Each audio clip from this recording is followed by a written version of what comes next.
사무엘하 14장입니다. 사무엘하 14장 1절부터 11절 말씀까지 보겠습니다. 사무엘하 14장 1절에서 11절 말씀까지 보겠습니다. 1절 말씀. 스루야의 아들 요압이 왕의 마음이 압살롬에게로 향하는 줄 알고 드고아에 사람을 보내 거기서 지혜로운 여인 하나를 데려다가 그에게 이르되 청하건대 너는 상주가 된 것처럼 상복을 입고 기름을 바르지 말고 죽은 사람을 위하여 오래 슬퍼하는 여인같이 하고 왕께 들어가서 그에게 이러이러하게 말하라고 요압이 그의 입에 할 말을 넣어 주니라. 드고와 여인이 왕께 아릴 때에 얼굴을 땅에 대고 엎드려 이르되 왕이여 도우소서 하니 왕이 그에게 이르되 무슨 일이냐 하니라. 대답하되 나는 진정으로 과부니이다. 남편은 죽고 이 여종에게 아들 둘이 있더니 그들이 들에서 싸우나 그들을 말리는 사람이 아무도 없으므로 한 아이가 다른 아이를 쳐 죽인지라. 온 족속이 일어나서 당신의 여종 나를 핍박하여 말하기를 그의 동생을 쳐 죽인 자를 내놓으라. 우리가 그의 동생 죽인 죄를 갚아 그를 죽여 상속자 될 것까지 끊겠노라 하오니 그러한즉 그들이 내게 남아있는 숯불을 꺼서 내 남편의 이름과 씨를 세상에 남겨두지 아니하겠다이다 하니 왕이 여인에게 이르되 내 집으로 가라.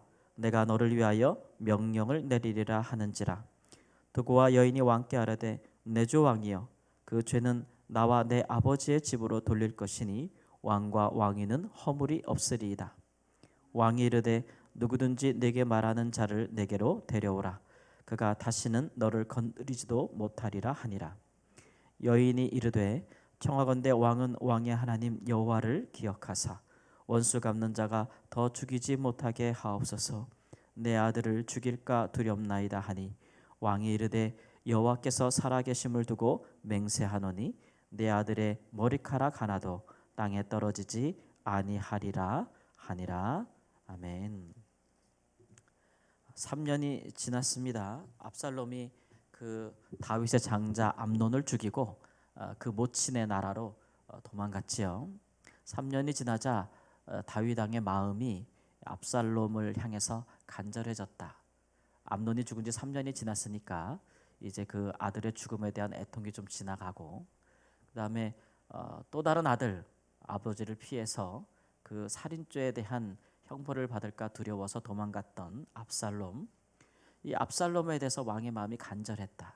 근데 이것을 누가 눈치를 챘냐? 그러면 이제 요압이 눈치를 챈 것이죠. 다윗과 함께 오랫동안 모든 전쟁에서 함께 싸웠던 이 요압이 왕의 마음을 이렇게 눈치채고 이제 요압이 압살롬을 데려오기 위해서 이제 드고아에 있는 한 지혜로운 여인을 데려다가 왕 앞에 세우고 그 앞에 할 말을 넣어 주었다라고 이제 말하는 것입니다. 이렇게 해서 요압이 얻을 것이 무엇이 있겠는가? 단순히 왕의 마음을 위로하려고 했던가? 이렇게 살펴보면 꼭 그렇게만은 볼 수 없습니다. 왜냐하면 이 요압은 우리가 지금까지 쭉 살펴봤지만 굉장히 교활한 사람이고 또 자기의 지위나 안정을 위해서는 그 살인하는 것도 마다하지 않았던 그런 사람이죠.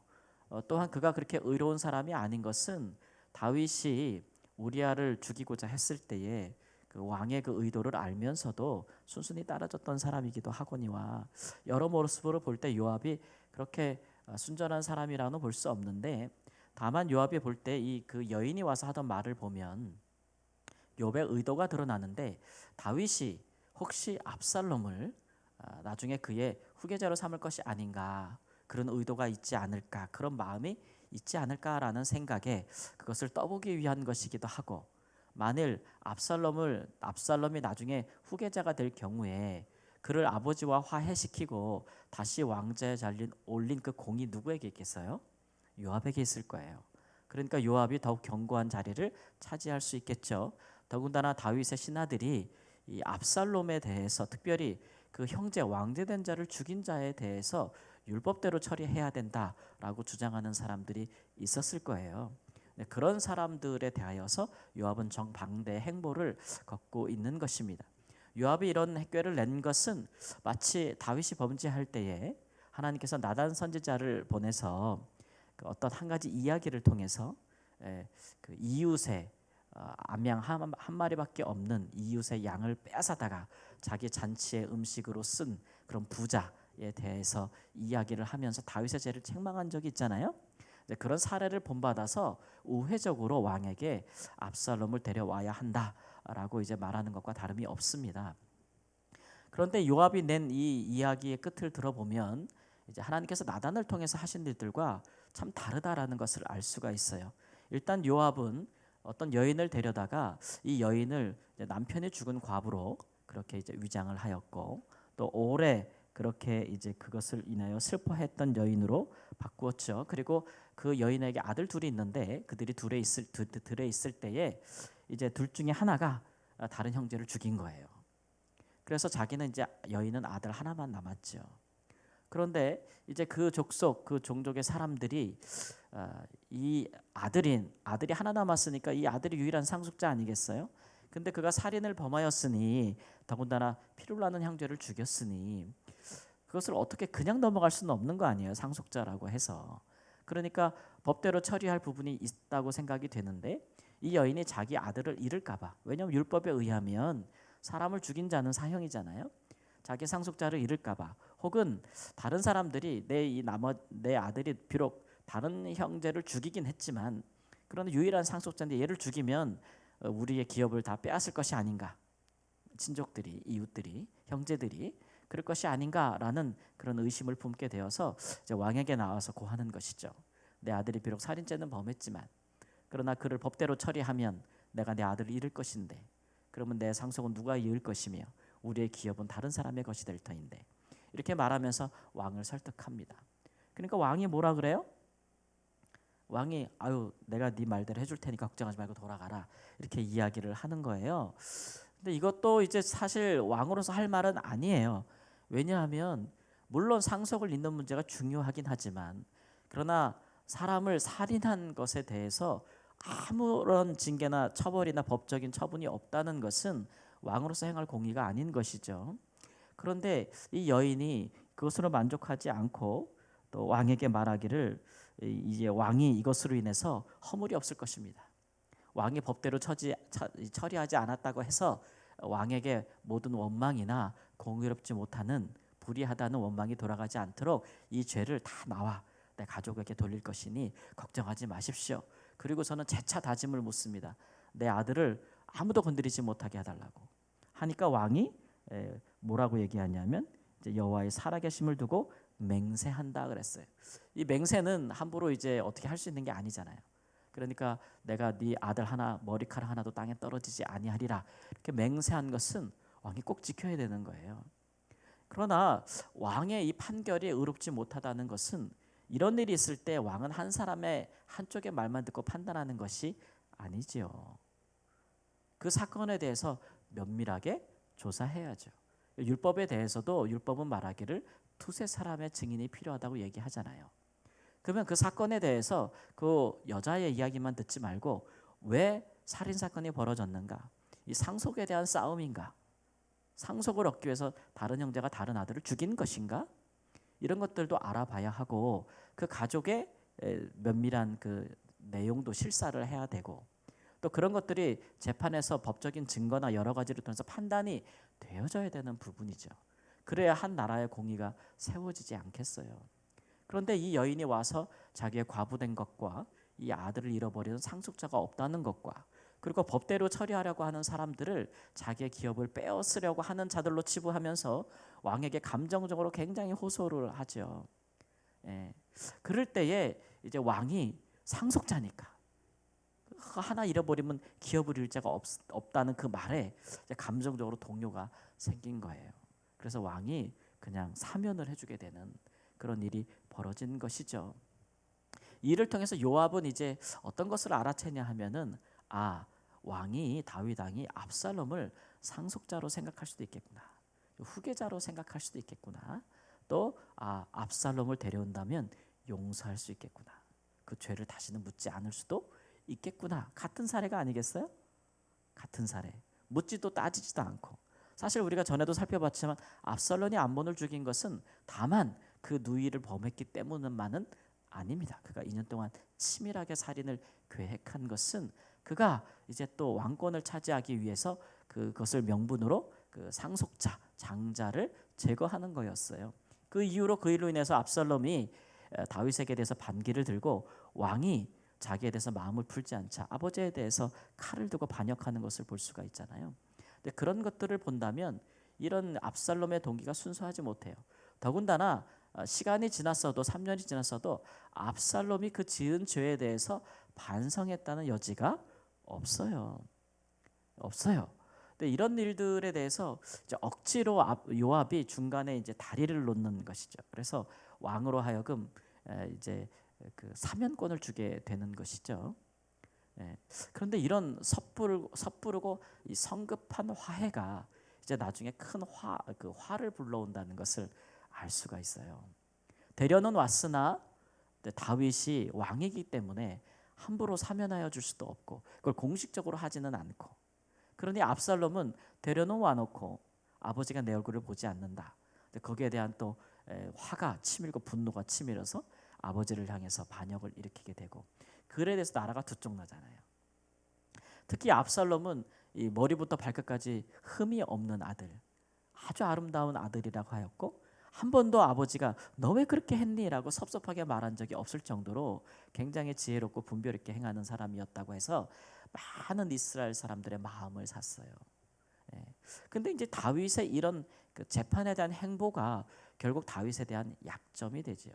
압살롬이 다윗 왕의 그 아버지의 통치에 대해서 어떻게 그 반역을 일으킬 수 있었을까 보면은 아버지의 약점을 찾는 거예요. 그게 뭐냐? 그러면 재판이었어요. 재판.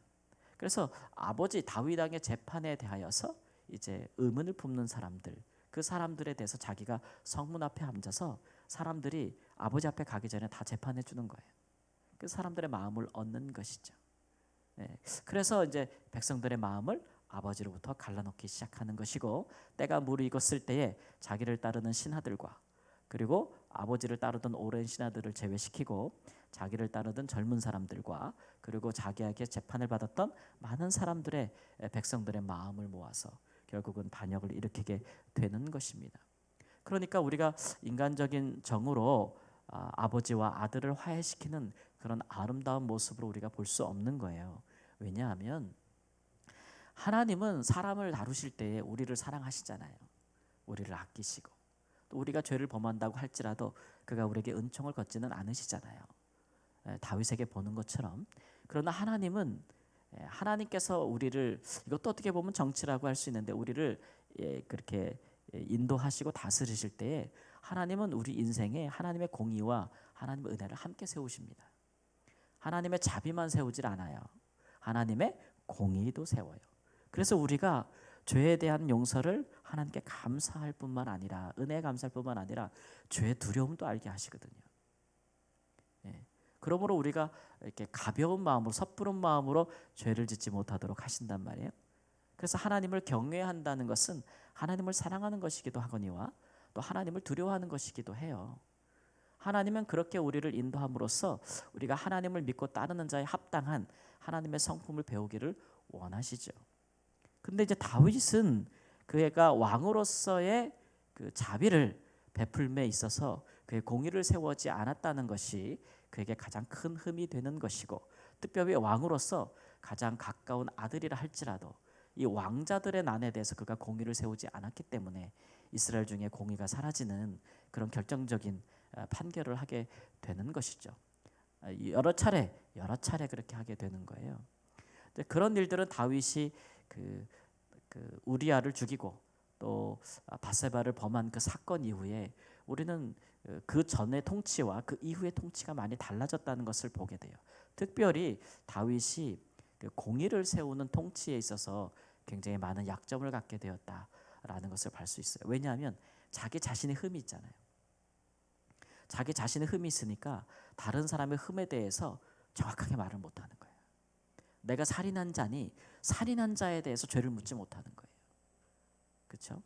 내가 가늠한 자니 가늠한 자에 대해서 죄를 묻지 못하는 거예요.